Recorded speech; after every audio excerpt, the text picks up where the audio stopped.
თბილისში კი გუგლის ტექნოლოგიების მომხმარებელთა ჯგუფი დაარსდა ეკონომიკისა და მდგრადი განვითარების სამინისტროს განმარტებით ჯგუფი საქართველოში ექსპორტზე ორიენტირებული პროგრამირებისა და Android აპლიკაციების შექმნას შეუწყობს ხელს ქართველ პროგრამისტებს კი აპლიკაციების ადგილობრივსა და საერთაშორისო ბაზარზე გატანაში დაეხმარება.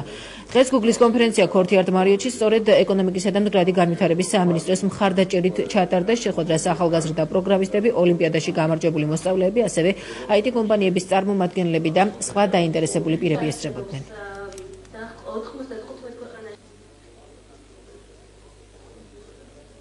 დღეს ფუძდება საქართველოში გუგლის ტექნოლოგიების გამოყენების ჯგუფი.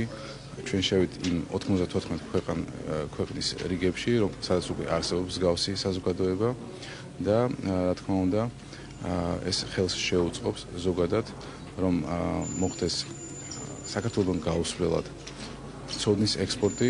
თბილისში შეიქმნა G2G, ეგრეთ წოდებული Google Technology User Group, ესე იშიფრება, რომელიც არის უბრალოდ Google-ის პროდუქტებით დაინტერესებული დეველოპერების და უბრალოდ advanced user-ების გაერთიანება, ძალიან უშუალო ჯგუფი, რომელიც თვეში ერთხელ სურვილის და მიხედვით გამართავს შეხვედრებს, სადაც საუბარი იქნება tech-talk-ები, ესე ვთქვათ, სადაც საუბარი იქნება უბრალოდ თქვა Android-ის development-ზე მაგალითად საქართველოში რა პრობლემაა ამ ხრივ მაგალითად ქართველებს არ შეუძლიათ მარკეტზე თავისი აპლიკაციების გაყიდვა და ასე შემდეგ.